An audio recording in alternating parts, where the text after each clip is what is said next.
You're not broke because you started with nothing. You stay broke because you keep waiting for something, waiting for more money, waiting for the perfect opportunity, waiting for the right time. But here's the truth. Most wealthy people didn't start with money. They started with a decision. And that decision changed everything.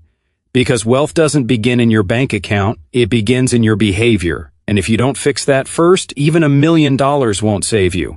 Let me say something that might sound crazy. Saving money alone will not make you rich. In fact, for many people, just save more becomes a trap. Because they focus so much on protecting small money, they never learn how to build big money. They become excellent at surviving, but terrible at creating wealth. That's the difference. And today, we're going to break that. In this video, I'll show you the smartest path to wealth when you're starting from zero. No rich parents, no lucky break, no secret shortcut, just real psychology, real behavior, and real decisions that change your future. And to make this real, meet Jake. Jake is 27. He has a decent job, pays his bills, sometimes saves a little, but every month feels the same. Work, stress, repeat, no real progress. He keeps asking himself, why does it feel like I'm running, but going nowhere? If that sounds familiar, this video is for you. Wealth starts with ownership. Most people blame. They blame the economy, their salary, their boss, their parents, bad luck. And sometimes, those things are real. But blame has a hidden cost. It makes you powerless. Because if your life is controlled by everything outside you, then change feels impossible. Jake used to do this. Every month he said, if I just made a little more money, everything would change. But months passed, then years.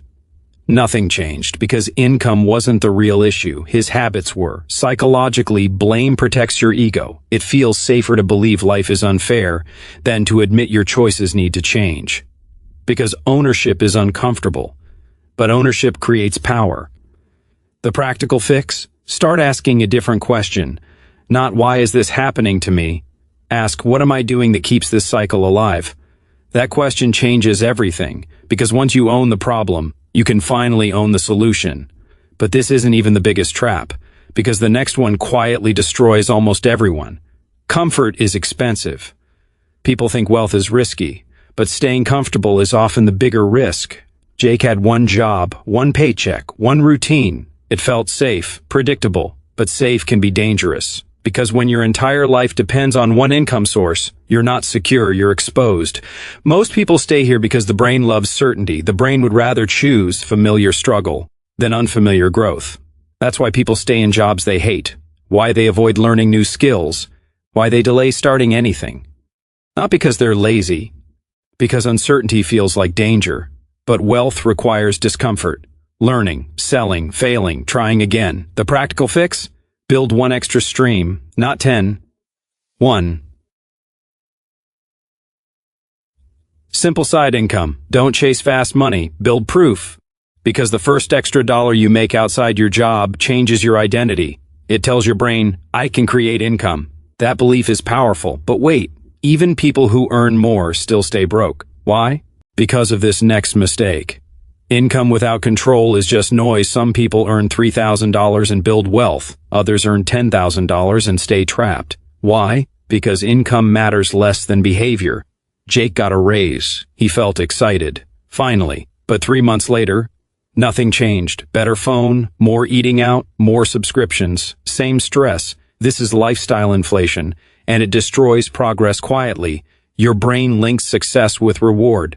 I worked hard. I deserve this. And yes, sometimes you do. But when every raise becomes a reward, wealth never gets a chance. Money leaves as fast as it arrives. The practical fix: every time income increases, increase investing before spending. First pay your future, then enjoy the rest. Not the other way around. Because wealth is built by what you keep, not what you show. And here's the dark truth.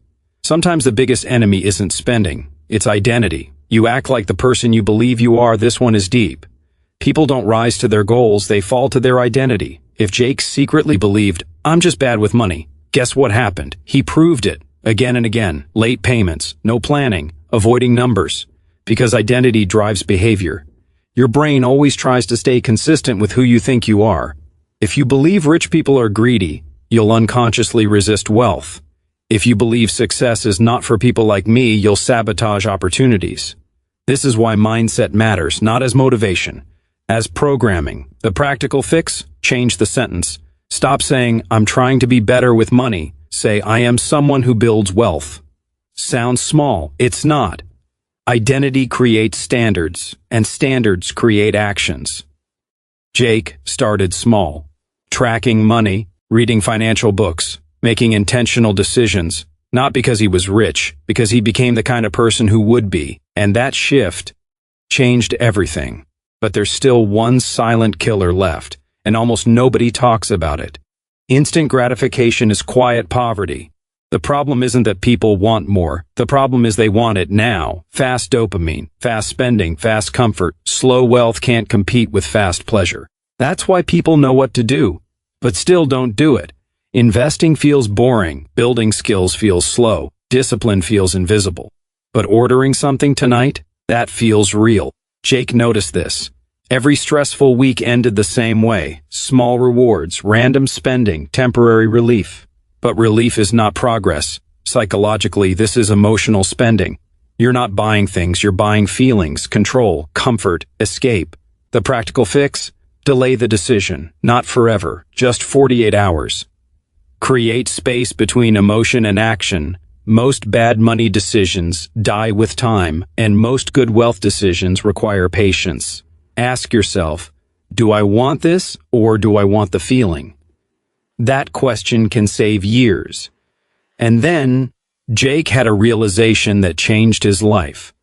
One night, Jake looked at his bank account again, and he felt that same frustration, same paycheck, same stress, same cycle. But this time, he asked a different question. Not, how do I make more money? He asked, who do I need to become? That was the shift, because wealth was never just about numbers. It was about identity, discipline, patience, ownership, long-term thinking. He realized poor decisions weren't random. They were reflections of old beliefs. And if beliefs created the life, new beliefs could create a new one. He stopped chasing motivation. He built systems, automatic saving, skill building, intentional spending, long-term focus. Nothing dramatic happened overnight. No lottery moment, no overnight success. But 6 months later, his life felt different. Not because he was suddenly rich, because he was finally moving, and movement creates momentum. That's how wealth starts, quietly, slowly, internally, before it ever shows externally. And maybe that's exactly where your story begins too. If you're starting with zero, good, because zero removes illusions. It forces clarity. You learn discipline faster. You learn patience deeper. You build real foundations. Remember this. Wealth is not built by people who wait. It's built by people who decide to own, decide to learn, decide to delay comfort, decide to become someone different. This is general guidance. Your situation may vary. But one truth remains, your financial future changes the moment your behavior does. Not next year, not someday. Now, if this felt like your life, that's a good sign. Awareness is the first step. And if you want to take control of your financial future and learn how wealth really works, subscribe to this channel. 'Cause here, we don't chase money. We build the mind that creates it.